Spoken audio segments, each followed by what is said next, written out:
College எது சொல்றது discipline கண்டிப்பாக சொல்லிக் கொடுக்கும். நீங்கள் இன்னைக்கு அந்த சேனலை உடைப்பீங்க, சேர் இதெல்லாம் உடைப்பீங்க.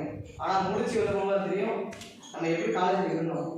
இங்கே வந்து எல்லாரும் சார் வந்து ஒரு சொல்லிக்கிட்டே பண்ணி இப்படி தான் பண்ணணும், அப்படி தான் பண்ணணும். எல்லாமே வெளியில் போனதுக்கு அப்புறம் தான் ஓகே இது இவங்ககிட்ட இப்படி தான் பேசணும், இவங்ககிட்ட இப்படி தான் பேசணும். ரவுடித்தனம் பண்ணது எல்லாமே அடங்கி சரி சார் ஓகே சார் அதை பொறுமையாக கொண்டு போகிறது. இந்த காலேஜ் வந்து டிசிப்ளின் நான் கற்றுக்கிறது தான். நானும் பொறுக்கி போயிடணும். அங்கே உடைக்கிறது இங்கே உடைக்கலாம் பண்ணிட்டு இருந்தேன். நீ ஒரு இடத்துல டிசிப்ளினாக ஒருத்தர் சொன்னாங்கன்னாக்கி கண்டிப்பாக அதை ரெஸ்பான்சிபிலிட்டி ஓகே சார் நான் பண்ணுறேன். சரி ஒர்க் இல்லாத நீங்கள் இங்கே ஒரு 4 மணி 5 மணி நேரம் 6 மணி நேரம் இருக்கைக்கு மாற்ற சொல்லுவோம். 13 மணி நேரம் 14 மணி நேரம் எஃபோர்ட் போட கூட ஒரு வீடு தரும். அந்த வீடை வரைக்கே நமக்கு வந்து 14 மணி நேரம் எஃபோர்ட் போடுறேன். போவேன் காலையில் 9 மணிக்கு போவேன், நைட்டு 11 மணிக்கு 12 மணிக்கு வருவேன். அப்புறம் இதில் நம்மளை பார்த்துக்கணும் எல்லாமே எல்லாரும் பண்ணுங்க, எஃபோர்ட் போடுங்க கொடுத்துருக்க கண்டிப்பாக. ஆனால் டிசிப்ளின் கண்டிப்பாக எல்லாருக்கும் ரெகுலராக வந்து எல்லாருக்கும் கண்டிப்பாக டிசிப்ளின் இருக்கும். நான் அதுக்கு வந்து நான் 100% சேலஞ்ச் பண்ணுவேன்.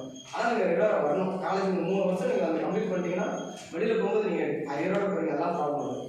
ஆனால் டிசிப்ளின் கண்டிப்பாக போகிறீங்க. ஒரு வீட்டில் நம்ம பையன் ஒரு நல்ல பையனாக இருக்கான்னு சொல்கிற அளவுக்கு மாறுங்க. அதை நான் வந்து 100% சேலஞ்ச் எல்லாருக்கும் நான் வந்து கண்டிப்பாக சொல்ல வேண்டிய ஒரு வார்த்தை இருக்குது. தேங்க்யூ.